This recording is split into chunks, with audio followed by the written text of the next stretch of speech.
Hey everyone, today's tale takes us back to the turbulent and dark period following the aftermath of Order 66, where the Jedi Purge was moving into its second stage of extermination, and the Empire was actively hunting for any Jedi surviving who had escaped the Emperor's wrath. This brings us to a human knight of the former order named Gira. He felt it was his duty to serve the light, and though he had managed to persist after the fall of the Jedi and the Republic, it wasn't for himself. He viewed his life as unimportant compared to ensuring the future of the light and the Jedi. He had been charged with one last task before the fall: to protect a group of Padawans, perhaps the last ones left in the galaxy. A duty he swore to carry out, for as long as there was still good in the galaxy, there was still hope. While traveling aboard a ship whose commander was aiding Gira with finding a safe location for the Padawans, the Empire caught up to them. Though the ship's commander tried to evade them, they were eventually captured and boarded by Imperial stormtroopers. But Gira was not going to fail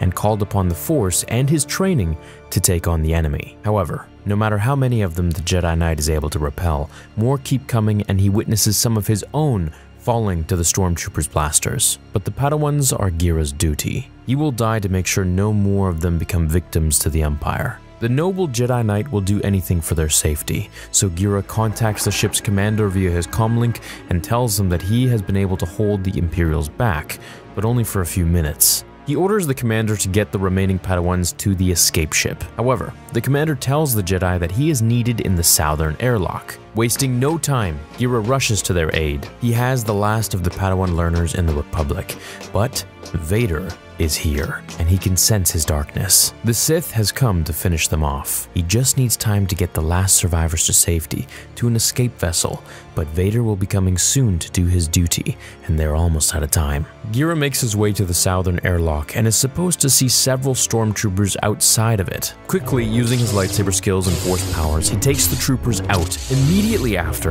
over the comlink, he reprimands the commander for not warning him that they were there. The commander apologizes. They must have moved, he tells the Jedi. He also got word that Vader has boarded the ship and is 700 meters from Gira. Taking in the news, he doesn't panic. He is a Jedi after all. Instead, he thinks to himself that at last he can do his duty, and that's all that really matters.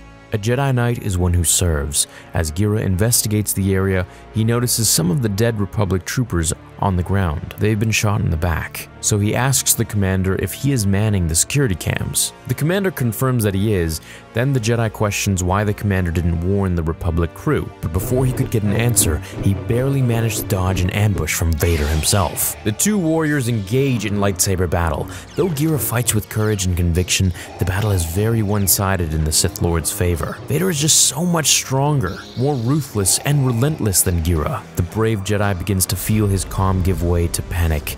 Vader mocks him, tells the outmatched Jedi that he can feel the fear, the hate. Gira is close to the dark side now. He then force pushes him aside as if Gira was nothing to him. But then, the Sith Lord makes an unexpected offer. If Gira joins him, he will let the Jedi live. Outraged, he refuses and charges right back at Vader. But inside himself, Gira knows that he's tempted.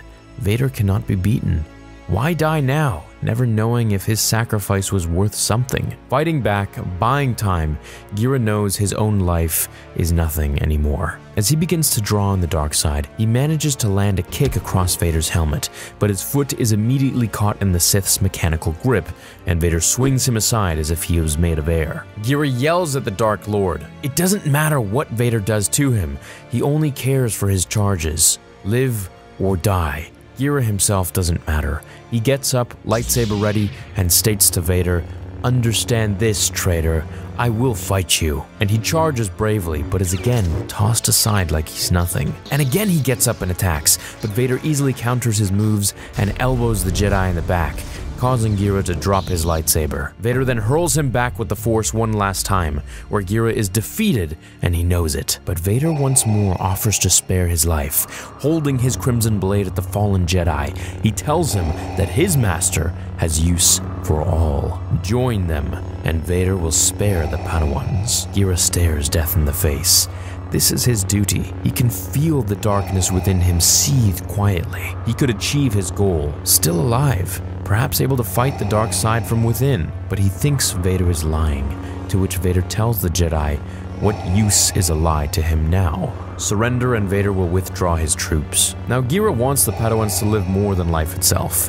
He wants this more than anything. It is his sole purpose to live, which is ironic as he's facing death. Now even his corruption is nothing compared to his duty, so Gira demands that Vader swear it. Swear he is telling the truth and Gira will join him. Vader obliges and swears. Hearing those words, the darkness swells within him. While thinking of his students, his charges, Gira loses something of his essential self forever and says, I will join you. Vader grabs his outreached hand and pulls him up. Feeling the cold despair settle into his bones, Gira knows that he will never again escape the fear and anger, never receive one moment's peace. Vader directs his attention to a group of monitors, which shows the Padawan's escape vessel rocket to safety. Gira prays that somehow, some way, it was a price worth paying. Even though Gira has turned to the dark side, he knows that now the Padawans are safe. His first most important duty is done. The commander then contacts him through his comlink again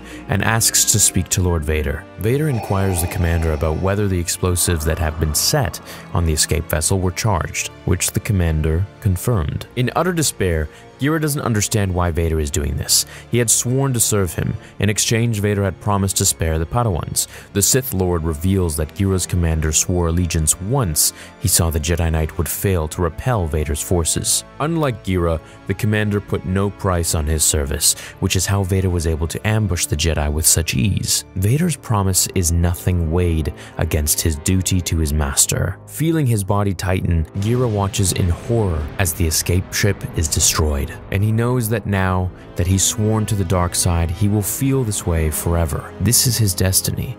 Failure of duty, failure of self. He gave himself to the darkness for nothing. He broke faith with his duty for nothing. Gira wants to know why Vader had decided to break his will rather than kill him. The Sith Lord tells him because it was easier this way, because his master prefers to possess rather than destroy. But Gira served only to save his students. That is impure service and unworthy of Vader's master. The Sith continues that it was also because that he has more than killed Gira.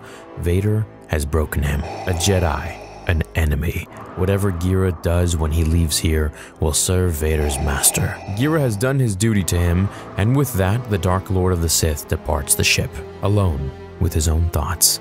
Gira knows he has failed the Padawans. Vader and his master don't need his service. He has no duty. There's nothing to serve. He's finished. He picks up his lightsaber and decides he will embrace his failure and serve nothing at all. And with that final thought, the Jedi Knight Gira ignites his saber into his own chest, killing himself once and for all. So something I take away from this comic in particular is that we get a bit of an insight on the dark side itself, in the fact that it's almost like a virus. It takes hold of you and you'll never be the same again, which is what Yoda told Luke. Something that I found interesting as well in this was that once Gira did summon the dark side a little bit, he was able to actually land a blow on Vader, which is something he wasn't able to do in the light side. So in my opinion, I do feel the dark side maybe isn't stronger, but I think it gets you to your potential faster, but it's short-lived because your oversight is just immense, like Anakin's was in Maul. And that's why they lost. They're just very narrow-minded, not in the sense of their overall ideologies and where they stand in the universe, but in the sense that they can only see the rage of what is making them so enraged. Case in point, Sidious, when he was attacking Luke, couldn't see that Vader was going to betray him, and Sidious is the all-knowing. He could have sensed that easily, but he wasn't able to because he was engulfed with the rage and hatred that was protruding from his very pores as he was killing Luke. And once Vader threw him in the air over his head, he wasn't able to do anything else but fire lightning because he couldn't think properly. He was just so engulfed with his own rage once again at Vader's betrayal now that he didn't think of anything at that point, just firing more lightning. That, and it was also, reflecting back on himself and Vader and everywhere around the room. So that's something I definitely take from this, in the sense that the dark side isn't necessarily more powerful, but in a sense, it kind of is, because it gets you to your potential much faster, but in the end, your path is short-lived. Thanks for watching this video, hope you enjoyed it. Catch you guys in the next one. Have a great day, and may the Force be with you, always.